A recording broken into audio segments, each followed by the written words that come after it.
షాబాద్ మండల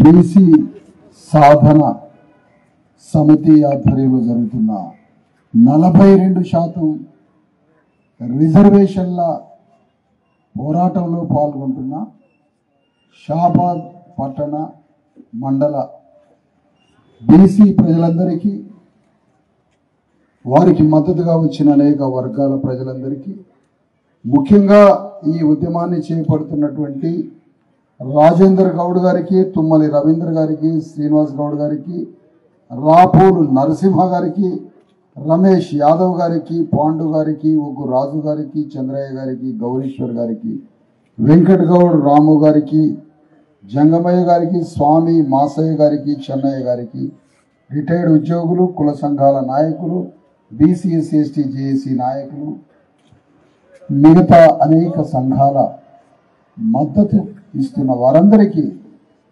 మరియు వేదిక రీసౌండ్ తీసేమ్మా,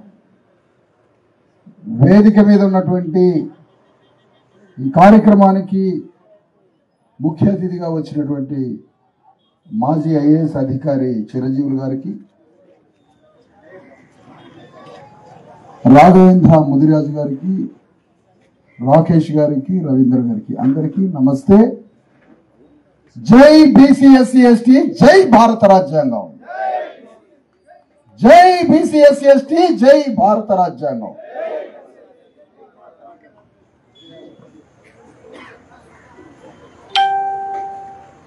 ఈరోజు షాబాద్లో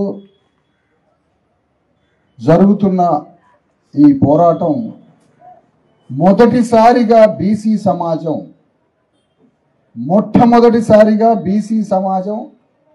తమ కోసం తమ విముక్తి కోసం మొట్టమొదటిసారిగా పోరాడుతున్న ఉద్యమం ఇది.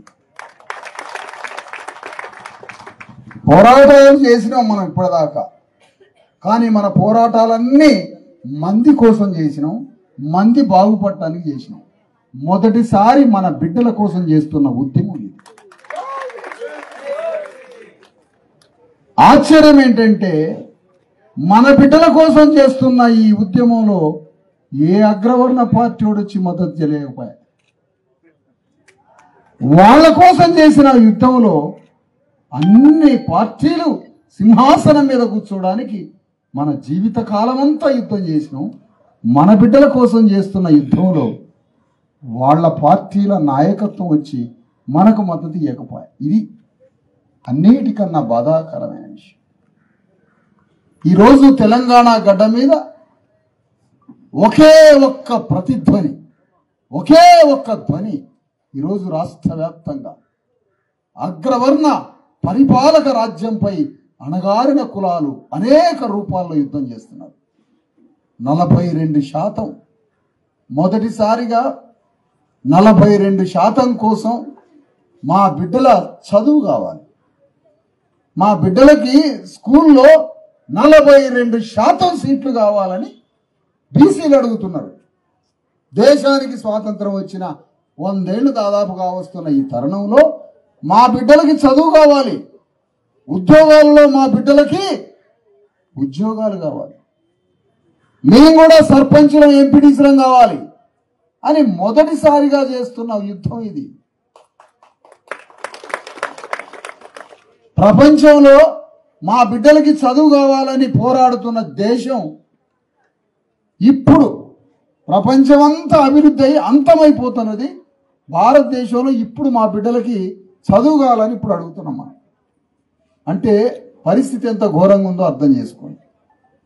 అంటే ప్రపంచంలో అన్ని దేశాలు చదువుకొని అభివృద్ధి చెంది రాజ్యానికి వచ్చి వాళ్ళు తరతరాలు యుగాలు బాగుపడి బట్టగట్టి ఆనందంగా బతుకుతుంటే ఇప్పుడు మనం చదువు కావాలని అడుగుతున్నాం.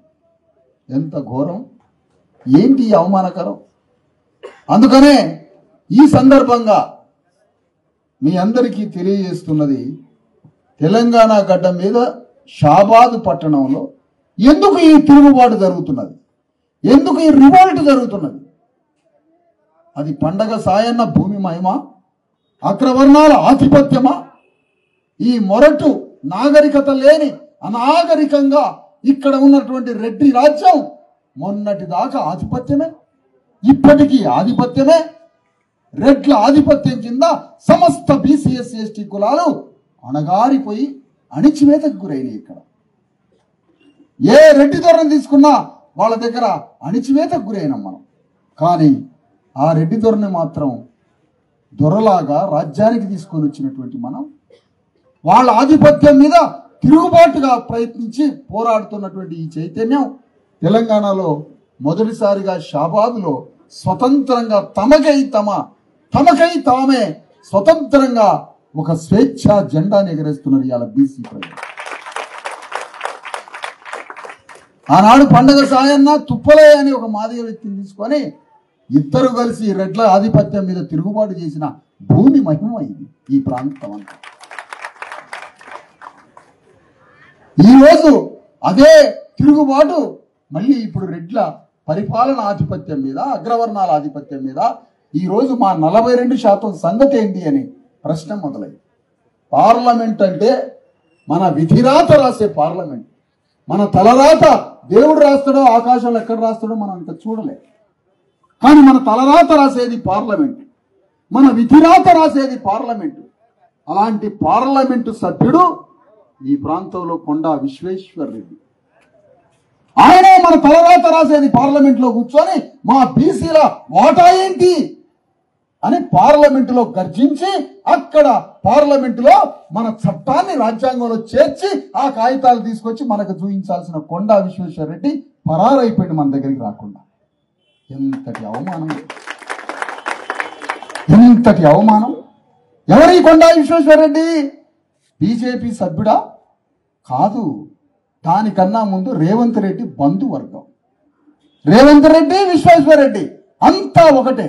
పక్కన ఉన్న మహబూబ్ నగర్ అక్కడ ఉన్న రెడ్డి పార్లమెంటు, ఈ పార్లమెంట్ సభ్యులంతా ఎవరు? రేవంత్ రెడ్డి బంధువర్గం. అంతా ఒకటే. బంధువర్గం ఒకటే కాదు, ఎన్నికల సమయంలో రేవంత్ రెడ్డి అందరి మధ్యలోకి వచ్చి రెడ్లు మాత్రమే రాజ్యాంగంలో పరిపాలించే శక్తి ఉంది, ఇంకా ఏ కులానికి లేదు, మాకు మాత్రమే ఆ సత్తా ఉంది అన్నట్టుగానే రెడ్లంతా ఒక్కటే. యాంటీ బీసీఎస్సీ ఎస్టీ అని వాట్సాప్ గ్రూప్ క్రియేట్ చేశారు ముగ్గురు కలిసి. బీజేపీ రెడ్లు, బీఆర్ఎస్ రెడ్లు, కాంగ్రెస్ రెడ్లు అందరూ కలిసి యాంటీ బీసీఎస్సీ ఎస్టీ అని వాట్సాప్ గ్రూప్ పెట్టుకున్నారు. దాంట్లో కలిసి మాట్లాడుతున్నారు, వీళ్ళకి 42% రాకుండా ఎట్లా చేయాలి. అందుకనే దీనికి ఇరుగుడికి మందున్నదా? ఉన్నది. ఏం మందున్నది? వాళ్ళని సింహాసనం ఎక్కించినాం కదా, సింహాసనం ఎక్కించినటువంటి మనమే ఇందాక కలెక్టర్ గారు చెబుతూ వాళ్ళ మోతేలో మట్టి తీసుకొని పోతున్నారట, ఆ గ్రామం మట్టి యొక్క మహిమని. కానీ షాబాద్ వాళ్ళు ఈ మట్లే కలిపేయండి ఆ పార్టీల మొత్తాన్ని. మన వల్లనే ఈ పార్లమెంటులో సగానికి పైగా మీకు ఓట్లు వేసిన బీసీలు ఉన్నారు. కానీ పార్లమెంటు సభ్యుడు ఇక్కడికి రావట్లే మన ధ్వని కోసం, మన ఆర్తనాదం కోసం. కుమ్మరాయన కుండ పగిలింది, మన గుండె పగిలింది. అంటే వృత్తి పోయింది, చదువు లేదు, ఉద్యోగం లేదు. ఇప్పుడు ఆ కుండ పగిలిన కుమ్మరాయన గుండె పగలదా? చనిపోడా? జీవితం అంతం కదా. మరి ఎట్లా? ప్రతి వృత్తి పోయింది, ప్రతి కులానికి రిజర్వేషన్లు పోయింది. దీనికి ఏంటి? దీనికి పరిష్కారం ఏంటి? అందుకనే బీసీలు తమ విముక్తి కోసం ఉద్యమం చేయాల్సిందే, యుద్ధం చేయాల్సిందే. 3 పార్టీలు ఒక్కటే, 3 అగ్రవర్ణ పార్టీలు ఒకటే. మేము ఒక పార్టీని అనట్లే, 3 పార్టీలు ఒకటే. 3 అగ్రవర్ణ పార్టీలు ఒక్కటై ఈ పని చేస్తా ఉన్నాయి మనకి చట్టం రాకుండా. అందుకనే తమిళనాడులో ఎంత చైతన్యం కనిపించింది, బీహార్లో ఎంత చైతన్యం కనిపించింది, ఉత్తరప్రదేశ్లో ఎంత చైతన్యం కనిపించింది. ప్రతి కులం మా వాటా ఎంత అని మాట్లాడుతున్నాయి. అక్కడ ప్రతి కులం రోడ్డు మీదకి వచ్చి మా వాటా ఎంత అని అడుగుతున్నాయి. రాజస్థాన్లో కుమ్మరోళ్ళు మా వాటా ఎంత అని మాట్లాడుతున్నాయి. ఆ తర్వాత షాబాదులో మా వాటా ఎంత అని మాట్లాడుతున్నారు ఈరోజు. అందుకని ఒక చైతన్యానికి పరిష్కారం ఏంటో తెలుసా? ఇన్ని పేర్లు 15 పేర్లు చదవమన్నారు. 15 పేర్లు చదవాలన్నా అని నేను అన్నా, కానీ చదవాలని నిర్ణయం తీసుకున్నా. ఎందుకో తెలుసా? 15 కాదు 1500 పేర్లు చదువుతా. మీరంతా నాయకత్వం వహించండి మన సమాజం మొత్తానికి. ఈ చైతన్యం ఈ టెంట్ కిందనే కాదు, ఈ చైతన్యం రేపు షాబాద్లో మన బీసీ అభ్యర్థి, మన ఎస్సీ ఎస్టీ బీసీలంతా రాజ్యంలోకి వచ్చి సింహాసనం మీద కూర్చేంత వరకు యుద్ధం చేయమని కోరుతా ఉన్నా ఈ వేదిక మీద. ఒకసారి పార్లమెంట్లో ఒక అంబేద్కర్ రాసిన డైరెక్ట్ కాన్స్టిట్యూషన్ ఒరిజినల్ కాపీ నా దగ్గర మాత్రమే ఉంది అని కొండా విశ్వేశ్వరరెడ్డి మీడియాని పిలిచి చూపించింది. నా దగ్గరే ఉంది అంబేద్కర్ రాసిన డైరెక్ట్ ఒరిజినల్ రాజ్యాంగ కాపీ తన దగ్గరే ఉందని మీడియాని పిలిచి ఆ పుస్తకాన్ని చూపించింది. దానికి మేము ఎందుకు సంతోషపడతాం? నీ దగ్గర ఉంటే ఆ కాగితాలతోటి మాకు వచ్చేదేంటి? కాగితాలు నీ దగ్గర ఉన్నాయి, కాగితాలు నీ దగ్గర ఉన్నాయి, కానీ మాకు కబ్జా అయ్యేది లేదు కదా. మాకు కబ్జా కావాలంటే ఏం జరగాలి? నువ్వు రాజ్యాంగం చూపించడం కాదు. రేపు పార్లమెంట్ సమావేశాలు ప్రారంభమవుతున్నాయి. నువ్వు పార్లమెంటులో ఇగో నా బీసీల యొక్క వాటా ఏంది అని నువ్వు మాట్లాడకపోతే అతన్ని చుట్టుముట్టడానికి సిద్ధపడండి షాబాద్ లో ఉన్నటువంటి ప్రజారా. ఈ చైతన్యం టెంట్ కింద కాదు, ఈ చైతన్యం దాటి మీ పార్లమెంటు సభ్యుడు చుట్టూ ముట్టి పార్లమెంటు సభ్యుడిని పార్లమెంటులో మా బీసీల వాటా ఎంత అని నువ్వు మాట్లాడకపోతే నిన్ను రాజకీయంగా గోరి కడతామని తీర్మానం చేస్తున్నావు. ఇక్కడి నుంచి ఏ పార్టీ వాడైనా, ఎనీ పార్టీ నిన్ను పంపించింది పార్లమెంట్లోకి దేనికి? నా కుటుంబ ఆకలిని పరిష్కరించమని. మా బీసీ ఎస్సీ ఎస్టీల బీసీల 50% పైన ఉన్నటువంటి బీసీల యొక్క ఆక్రందల్ని, ఆర్తనాదాల్ని, మా దుఃఖాన్ని, మా బిడ్డల భవిష్యత్తు గురించి నువ్వు మాట్లాడతామని పార్లమెంటుకి నేను పంపిస్తే ఒక్క మాట మా గురించి మాట్లాడలే. ఈ మీటింగ్కి రాలే, ఈ శిబిరం దగ్గరికి రాలే. ఎంత అలుసు మనం అంటే, ఎంత అలుసు మనం అంటే. అందుకనే నువ్వు పార్లమెంటులో మాట్లాడకపోతే ఆ చైతన్యం మనం తీసుకురావాలి. ఆనాడు తెలంగాణ కోసం చైతన్యం తీసుకొచ్చిన వాళ్ళ చుట్టూ మనమే తీసుకొచ్చినాం.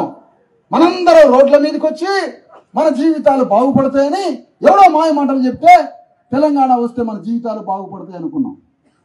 4 లక్షల ఉద్యోగాలు రేపు అనౌన్స్ చేసింది అనుకో గవర్నమెంట్, మనకి 42% రిజర్వేషన్లు వచ్చినాయి అనుకో, 2 లక్షల ఉద్యోగాలు మన బిడ్డలకు వస్తాయా?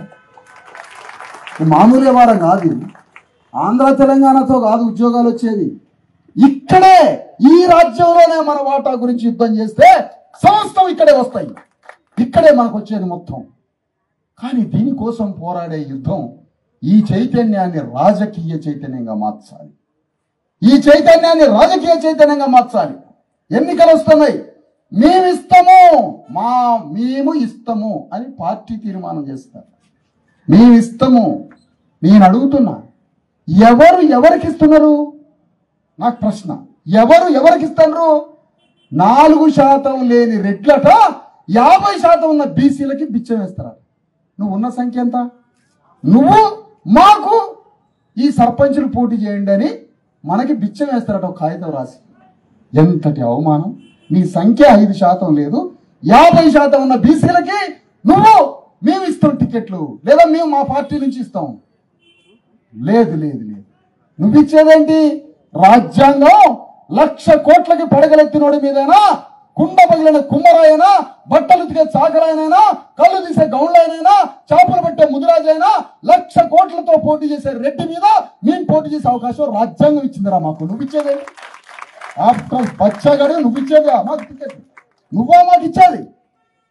ఒక గౌండ్లాయన్ని, ఒక చాకరాయన్ని, ఒక మంగళాయన్ని, ఒక మేధరాయన్ని, ఒక యాదవ్ని, ఒక ముదిరాజుని, సమస్త పీడిత వర్గాలని, వాడికి 1,00,000 ఎకరాలున్నా, వాడు అంబాయిని అయినా, వాడు అదాని అయినా, వాడితో యుద్ధం చేసి రాజ్యానికి రా అని మా పొడ్ల గండ్రగొడ్డ లాంటి ఓటర్కి ఇచ్చిండు డాక్టర్ అంబేద్కర్ రాజ్యాంగం ద్వారా. నువ్వు ఇచ్చేదేంటి మాకు? ఆయన ఆట ఇస్తాడట, నువ్వు తీసుకోవాలా? ఆత్మగౌరవం లేదు మనకి?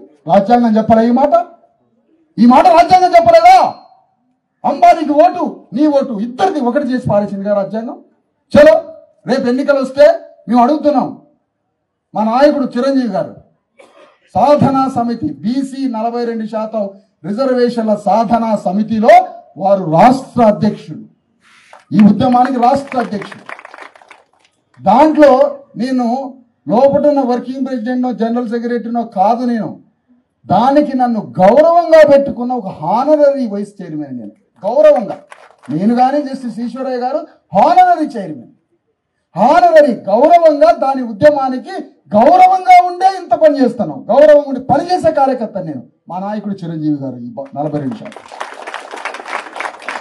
వారు ప్రవేశపెట్టారు. ఏమని? అరే బాబు, మార్చి దాకా నీ 4,000 కోట్లు ఏవో మురుగుతున్నాయి అన్నారు. ఆ 4,000 కోట్లు మురిగేది మార్చిలో. నువ్వు పార్లమెంట్లో తీసుకురా బిల్లు, పో ఢిల్లీ పో. ఇక్కడ ఏదో రాజకీయ జూదం చేయడానికి ఉన్నావా? ఇక్కడ ఏం పని తోడున్నావు? ఇక్కడ నీ ఏఐసితో నీ కాంగ్రెస్ పార్టీతో బేరాలు మాట్లాడుకోవడానికి రోజు పోయేస్తావు. అఖిల పక్షాన్ని తీసుకొని నువ్వు ఢిల్లీ ఎందుకు పోవడలే? నువ్వు? నీ కొండా విశ్వేశ్వరరెడ్డి వీళ్ళంతా నీ బంధువులే కదా. పక్కనున్న సభ్యుడు, వెనుకున్న సభ్యురాలు, మొత్తం నీ 2 బంధువులను నువ్వే గెలిపించుకున్నావుగా. బీజేపీలో ఉన్నోడిని, బీఆర్ఎస్ ఉన్నోడిని అందరినీ గెలిపించుకున్నావు. ఎందుకు? నేనంటున్న మాట కాదు, నువ్వే చెప్పినావు 100 సార్లు. రెడ్లు మాత్రమే రాజ్యాన్ని పరిపాలించే శక్తి ఉంది, ఎవరికి లేదని చెప్పినావు. నువ్వే చెప్పినావు కదా. అందుకని 3 పార్టీలు నీయే. కాబట్టి పార్లమెంటుకు పో, అఖిల పక్షాన్ని తీసుకపో, ఒప్పి అందరినీ కలువు.